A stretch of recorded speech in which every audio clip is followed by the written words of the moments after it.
ഭരണത്തിലെത്തി ചുരുക്ക ദിവസത്തിനുള്ളിൽ തിരുത്തേണ്ടി വരുന്ന രണ്ടാമത്തെ തീരുമാനമാണ് ദേവസ്വം ലീഡർ നിയമനം. സർക്കാർ കേന്ദ്രങ്ങളിൽ തന്നെ 2 തീരുമാനങ്ങളിലും വലിയ ഭിന്നത പ്രകടമായി എന്നതും ശ്രദ്ധേയമാണ്. ടി.ജി. സജിത്തുണ്ട് വാർത്തയുടെ വിശദാംശങ്ങളുമായി. സജിത്ത് സൂചിപ്പിച്ചതുപോലെ തന്നെ രണ്ടാമത്തെ വലിയ തീരുമാനമാണ് സർക്കാരിന് വിമർശനങ്ങൾ ഉയർന്നതിനെ തുടർന്ന് തിരുത്തേണ്ടി വരുന്നത്. അവിടെ പാർട്ടിക്കുള്ളിൽ അല്ലെങ്കിൽ മുന്നണിക്കുള്ളിൽ തന്നെ ഭിന്നതയുണ്ട് എന്ന് വ്യക്തമാകുന്ന സാഹചര്യങ്ങൾ കൂടി വരുന്നു. ഇതിന് മറുപടി പറയാൻ സർക്കാർ ബുദ്ധിമുട്ടുമോ? ശബരിമല സ്വർണ്ണക്കൊള്ള ഈ വിഷയമായിരുന്നല്ലോ അന്ന് പ്രതിപക്ഷമായിരുന്ന കോൺഗ്രസിൻ്റെ UDFിൻ്റെ പ്രധാന ആയുധം.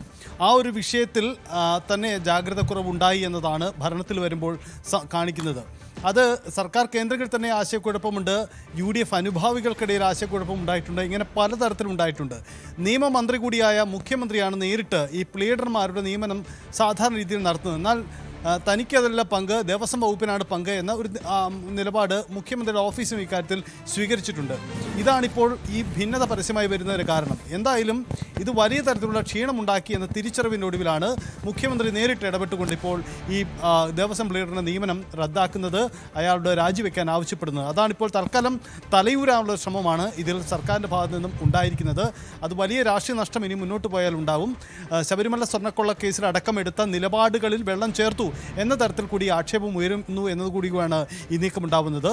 ഇതിനും അപ്പുറം ഈ 2 തീരുമാനങ്ങൾ പെട്ടെന്ന് തിരുത്തേണ്ടി വന്നത് മന്ത്രിസഭയിലുണ്ടായ ആശയക്കുഴപ്പവും പ്രകടമാക്കുകയാണ്.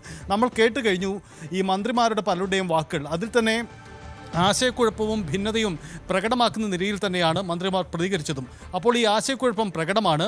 സ്വാഭാവികമായി വരും ദിവസങ്ങളിൽ അതിൻ്റെ ഒരു പ്രതികരണവും പ്രകടനവും ഉണ്ടാവാൻ തന്നെയാണ് സാധ്യത. നമുക്കറിയാം, നേരത്തെ ഈ മന്ത്രിയുടെ പേഴ്സണൽ സ്റ്റാഫ് നിയമനവുമായി ബന്ധപ്പെട്ടുണ്ടായ വിവാദവും പിന്നെ പൊടുന്നനെ പിന്നോട്ട് പോയതും കണ്ടതാണ്. ഇങ്ങനെ പൊടുന്നനെ 2 തീരുമാനങ്ങളിൽ നിന്ന് പിന്നോട്ട് പോകേണ്ടി വന്നത് UDF കേന്ദ്രങ്ങളിലടക്കം ചില ആശയക്കുഴപ്പങ്ങൾക്കും ഇടവച്ചിട്ടുണ്ട്. എന്തായാലും തൽക്കാലം ഈ ശബരിമല സ്വർണ്ണക്കടത്ത് കേസിലെ ഉൾപ്പെട്ട ഒരു വ്യക്തിയെ, പ്ലീഡറായിരുന്ന വ്യക്തിയെ, സ്മാർട്ട് ക്രിയേഷൻസിൻ്റെ അഭിഭാഷകനായിരുന്ന വ്യക്തിയെ നിയമിച്ച വിവാദത്തിൽ നിന്നും തൽക്കാലം തലയൂരാനാണ് UDFും സർക്കാരും ശ്രമിക്കുന്നത്. ശരി, ടി.ജി. സജിത്താണ് വിവരങ്ങൾ നൽകിയത്. സ്മാർട്ട് ക്രിയേഷൻസ് അഭിഭാഷകനെ പ്ലീഡറായി നിയമിച്ചത് ശബരിമല സ്വർണ്ണക്കൊള്ള കേസ് അട്ടിമറിക്കാനുള്ള ശ്രമമായിരുന്നുവെന്ന്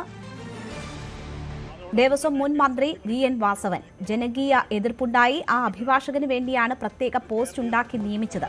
സ്വർണം കട്ടവരും വാങ്ങിയവരും സോണിയാഗാന്ധിയുടെ വീട്ടിൽ എങ്ങനെ എത്തി, ഇതിനുള്ള മറുപടിയും കോൺഗ്രസ് നേതൃത്വം നൽകണമെന്നും VN വാസവൻ പറഞ്ഞു. ശബരിമല സ്വർണ്ണപ്പാളി കൈമാറ്റം PS പ്രശാന്തിനും മുൻ ബോർഡ് അംഗം അജികുമാറിനും SITയുടെ നോട്ടീസ്. അനുമതിയില്ലാതെ സ്വർണ്ണപ്പാളി കടത്തിയതിലാണ് അന്വേഷണം. അടുത്തയാഴ്ച ചോദ്യം ചെയ്യലിന് ഹാജരാകാനാണ് നിർദ്ദേശിച്ചിട്ടുള്ളത്.